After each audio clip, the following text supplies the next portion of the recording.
નમસ્કાર દર્શક મિત્રો, હું છું પરમાર અનિશા. તમે જોઈ રહ્યા છો લોક સામના ન્યૂઝ.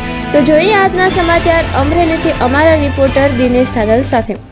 અમરેલી જિલ્લાના સાવરકુંડલા રાજુલા હાઈવે પર થોરડી મોટા અને આગરિયા ગામ વચ્ચે મોડી રાત્રે એક મોટો અકસ્માત સર્જાતા ટળી ગયો હતો.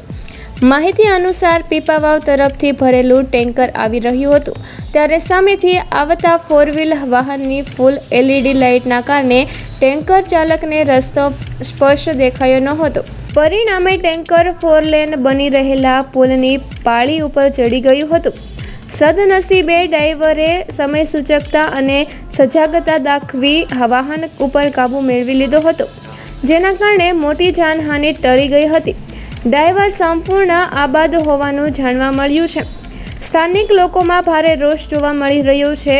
લોકોનું કહેવું છે કે આજકાલ 4 વ્હીલ વાહનોમાં લગાવવામાં આવતી તેમજ LED અને ફૂલ લાઇટના કારણે સામેથી આવતા વાહન ચાલકોને રસ્તો દેખાતો નથી અને અકસ્માતનો સંભાવના વધી રહી છે.